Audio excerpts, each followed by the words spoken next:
بسم اللہ الصلاۃ والسلام علی رسول اللہ وعلی آلہ وصحبہ اجمعین رب اشرح لی صدری ویسر لی امری واحلل عقدۃ من لسانی یفقہوا قولی اللہم فقہنا فی الدین اللہم انا نسألک علما نافعا ورزقا طیبا وعملا متقبلا آمین یا رب العالمین۔ آج ہم انشاءاللہ تعالی سورۃ الانشقاق کی آیہ نمبر 20 سے 22 تک دیکھیں گے اور اس کو سیکھیں اور سمجھیں گے انشاءاللہ تعالی۔ جیسا کہ ہم پچھلے لیسن میں دیکھ چکے ہیں، اللہ سبحانہ و تعالی نے اپنی تمام جو قدرت کی نشانیاں ہیں ان کا ذکر کیا ہے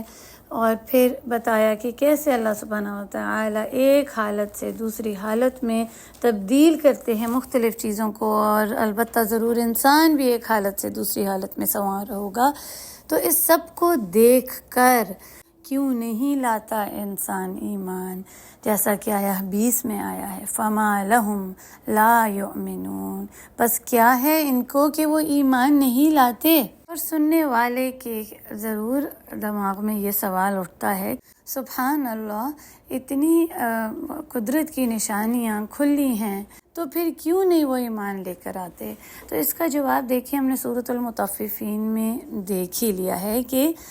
کلا بل ران علی قلوبہم ما کانوا یکسبون، کہ ان کے دلوں پر مہر لگ چکی ہے، زنگ لگ چکی ہے، ان کے زنگ آلود ہو گئے ہیں دل ان کی کمائیوں کی وجہ سے، اور پھر ان کے اوپر کسی چیز کا کوئی اثر ہی نہیں ہوتا۔ جب دل ہی زنگ آلود ہو گیا تو پھر اس قرآن مجید کا اثر کیسے ہوگا ان کے دل پر؟ جب قرآن مجید کی آیات پڑھی جاتی ہیں تو وہ اس کو نہیں سمجھ پاتے، اس پر غور و فکر نہیں کرتے، سجدے میں نہیں گرتے، جیسا کہ آیہ نمبر 21 میں آیا ہے وَإِذَا قُرِئَ عَلَيْهِمُ الْقُرْآنُ لَا يَسْجُدُونَ، اور جب پڑھا جاتا ہے ان پر قرآن وہ سجدہ نہیں کرتے، ان پر اس قرآن کا کوئی اثر نہیں ہوتا، معاذ اللہ۔ اچھا، اب یہاں پر اس آیت کا جو سبب نزول ہے نا، اس کے بارے میں کچھ کی یہ رائے ہے، اور وہ یہ کہتے ہیں کہ رسول اللہ صلی اللہ علیہ وسلم پر ایک سجدہ کی آیت نازل ہوئی اور وہ سجدے میں گر گئے، تو جو کفار تھے مشرکین انہوں نے مذاق اڑایا اس بات کا، تو پھر انہیں بتایا گیا کہ نہیں، مسلمان جو ایمان والا جب اللہ کی آیات سنتا ہے تو اس کو اتنا اثر ہوتا ہے کہ وہ سجدے میں گر جاتا ہے، بلکہ ان کو کوئی سمجھ نہیں اور ان کے دلوں پر کوئی اللہ کی آیات کا اثر نہیں ہوتا۔ اور یہ سجدے کی بات ان کے لیے کوئی نئی نہیں تھی، اس وقت میں بھی سجدہ کب کیا جاتا تھا کہ جب کوئی بہت ہی حیران کر دینے والی یا بہت ہی کوئی عجیب یا مختلف قسم کی کوئی چیز انسان دیکھے یا سنے، تب وہ سجدے میں گر جاتے تھے، جیسے کہتے ہیں نا او میں چلے جانا انگلش میں، جب بہت ہی وہ حیران ہوتے تھے، کوئی بہت ہی انہیں انوکھی چیز سننے یا دیکھنے کو ملتی تھی، تب وہ سجدہ کرتے تھے، اور یہ ان کی روایات میں سے تھا۔ اور ہم یہ دیکھتے ہیں کہ جو جادوگر تھے وہ سجدے میں گر گئے تھے جب انہوں نے موسیٰ علیہ السلام کا معجزہ دیکھا، تو جب بہت ہی کوئی ایسی حیران کن چیز ان کے سامنے آتی تھی تو وہ سجدہ کرتے تھے۔ تو ان سے یہاں پر بھی ایک سوال کیا جا رہا ہے کہ جب تم جانتے ہو کہ یہ اتنا اثر کر دینے والا کلام ہے،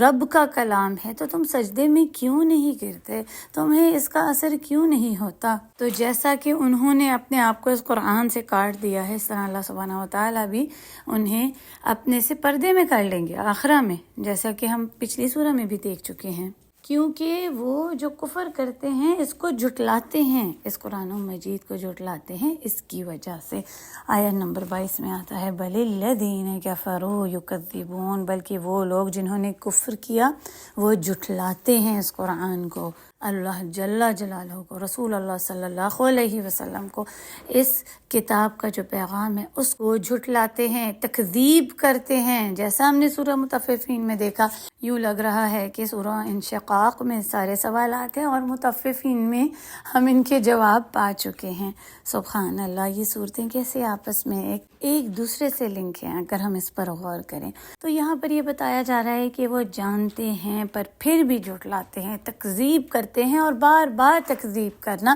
تو ایسے بدکار گناہگار کے لیے تو تباہی ہے جو تکذیب کے اوپر تکذیب کرے، ایک جھوٹ کے اوپر دوسرا جھوٹ بولے، بجائے کہ ایمان لائے اور پھر اقرار کرے وہ کفر کر کے جھٹلاتے ہیں۔ تو اب یہاں پر کیا ہے، دو گناہوں کے بارے میں بتایا جا رہا ہے۔ پہلا گناہ یہ ہے کہ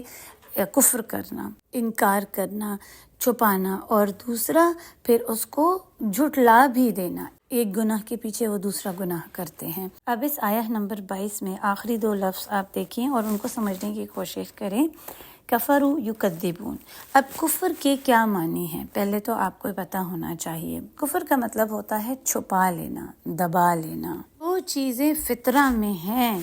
ان کو کیا کرتے ہیں، وہ چھپا لیتے ہیں۔ ایک کافر ان کو دبا لیتا ہے، سچ اور حقیقت کو ظاہر ہونے نہیں دیتا، یہ پہلا گناہ۔ اور پھر جب قرآن مجید کی آیات آتی ہیں اس کو ظاہر کر دیتی ہیں، حق کو، سچ کو، باطل کو، تو پھر وہ اس سے بڑا گناہ کرتے ہیں، اور وہ کیا ہے، تکذیب کا، انکار کر دینا، اللہ کی ان آیات کو، آیات ربانی کا انکار کر دیتے ہیں، وہ انکاری بن جاتے ہیں اس کے، جو پہلے گناہ سے بھی زیادہ بڑا گناہ ہے، اللہ جل جلالہ کی آیات کو نہ ماننا۔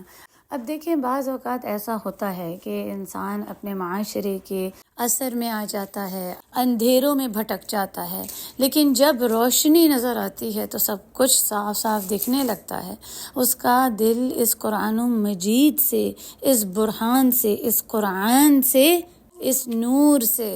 زندہ ہو جاتا ہے، اندھیروں سے نکل کر روشنیوں میں آ جاتا ہے، اور نہ صرف وہ روشنی خود لیتا ہے بلکہ اس کو ارد گرد بھی پھیلاتا ہے، دوسروں تک بھی اس خیر کو پھیلاتا ہے، نہ کہ اس کا انکاری ہو جائے بلکہ وہ اپنے آپ کو بھی سدھارتا ہے، تبدیلی لاتا ہے اپنے اندر، اپنے دل کو صاف کرتا ہے، استغفار کرتا ہے، اور پھر اس قرآن مجید سے فائدے اٹھاتا ہے، نہ کہ اس کا انکار کر دیتا ہے۔ اور انکار وہی کرتا ہے جس میں تکبر ہو، جو بدلنا نہ چاہے، توبہ نہ کرنا چاہے، وہ انکار کرتا ہے۔ تو یہاں پر اس کافر کی بات کی جا رہی ہے جو ایمان بھی نہیں لے کر آتا اور اس قرآن مجید کو جھٹلا بھی دیتا ہے۔ اور یاد رکھیں کہ کفر میں ناشکری کے بھی معنی ہیں، کہ کفر کرنا ناشکری کرنا بھی ہے۔ تو وہ لوگ جو اسلام تو لے آئے ہیں، مسلمان ہیں، لیکن وہ ناشکری کرتے ہیں، اور پھر وہ اللہ کی آیات کو کچھ کو مانتے ہیں، کچھ کو نہیں،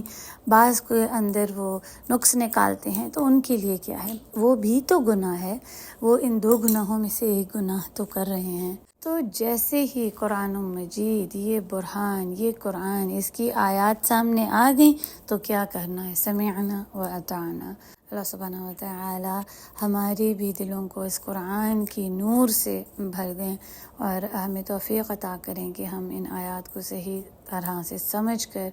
ان پر عمل کرنے والے بن جائیں، اپنے رب کو راضی کر لیں اس سے، آمین یا رب۔ چلیں اب ان کا لفظی ترجمہ دیکھ لیتے ہیں۔ آیت نمبر 20، فما پس نہیں، لہم لیے ان کے، یا ان کو، لا نہیں، یؤمنون وہ ایمان لاتے۔ آیت نمبر 20، اور اذا جب، قرئ قاف را حمزہ اس کی جڑ ہے، پڑھا جاتا ہے، علیہم ان پر، قرآن مجید، لا یسجدون وہ سجدہ نہیں کرتے۔ اب آیت نمبر 21 جو ہے وہ سجدہ کی آیا ہے، تو آپ نے سجدہ ضرور کرنا ہے۔ آیت نمبر 22، بلکہ الذین وہ لوگ، کفروا جنہوں نے کیا کفر، یکذبون وہ جھٹلاتے ہیں۔ سبحانک اللہم و بحمدک، نشہد ان لا الہ الا انت، نستغفرک و نتوب الیک۔ السلام علیکم و رحمۃ اللہ وبرکاتہ۔